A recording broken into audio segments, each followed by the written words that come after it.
Bonjour à tout le monde. Moi, c'est Nina, conseillère en éveil de conscience pour les hommes, les femmes et les enfants.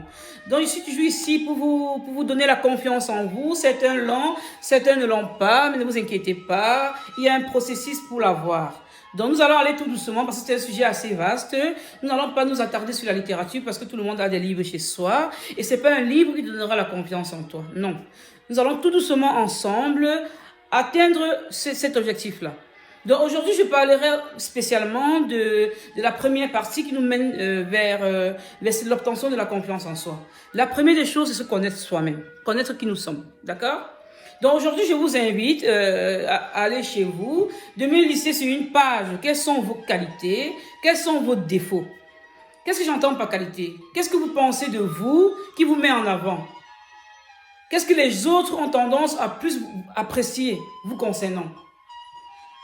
En ce qui concerne les défauts, quelles sont les choses que vous avez l'impression que tout le temps ça revient, que tout le temps les gens vous reprochent cela?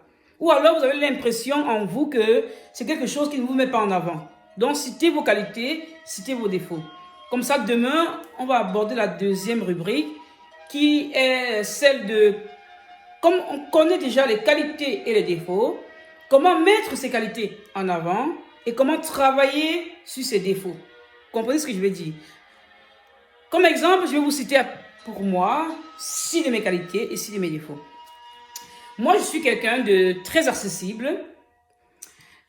On a facile à m'aborder. Donc, je suis toujours quelque chose, comme avec le sourire que j'ai, avec ce visage toujours souriant, les gens ont plus facile à venir vers moi.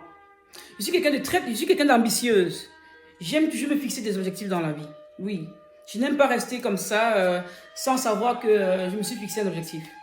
Je suis une femme très très charismatique, j'ai beaucoup de caractère, j'ai beaucoup de caractère. Ça fait partie de mes qualités. Je suis quelqu'un de convaincant, donc quand je crois en quelque chose, j'ai tous les arguments pour vous amener à me croire. Je suis quelqu'un de très convaincant dans la vie de tous les jours, je sais ce que je dis et je vous amène à croire en moi. Je suis quelqu'un de très honnête, j'aime vraiment l'honnêteté, je suis quelqu'un de très gentil, je suis quelqu'un de gentil qui a le cœur sur la main. Ensuite, maintenant, en ce qui concerne mes défauts, je suis très obstinée. Quand j'ai quelque chose à faire, je dois le faire. Si je dois faire le jardin, même s'il pleut, je dois jardiner. Je dis, je dois faire le jardin, je dois jardiner, même s'il pleut. Au risque d'attraper un rhume, je suis ainsi. Je suis quelqu'un de très émotive, c'est-à-dire que tout ce qui arrive, je le prends comme ça pour argent comptant. Vous comprenez? Je suis très émotive, donc... je vais apprendre par exemple, je prends un exemple, je vais apprendre par exemple que qu'une amie a dit quelque chose me concernant de pas gentil et tout de suite je vais commencer à pleurer et je vais prendre des décisions, c'est pas la bonne, je crois que c'était mon ami, je vais pas prendre du recul pour comprendre le pourquoi des choses. Je suis quelqu'un de très émotif. Je suis une femme aussi bavarde, un peu perroquet, je me mêle de tout, donc voilà, c'est... Et autre chose, je suis quelqu'un de très impatient. Je n'ai pas de patience. Donc, je suis vraiment très impatiente. Ça, c'est une de mes pires, c'est un de mes pires défauts. Hein. Je suis une impatience caractérisée. Je pense que ça me crée beaucoup de problèmes dans la vie de tous les jours. Je suis quelqu'un d'autoritaire. J'ai tendance à imposer ma façon de faire. J'ai tendance à m'arranger à ce que les gens marchent comme moi je veux. Ça, ce sont mes défauts, ça. Et je suis quelqu'un de très impulsible, oui. Donc, je réagis tout de suite. Donc, j'agis avant de réfléchir. Vous comprenez? Pourtant, il faut réfléchir avant d'agir. Moi, j'agis avant de réfléchir. Donc là, je vous ai listé 6 de mes défauts et 6 de mes qualités.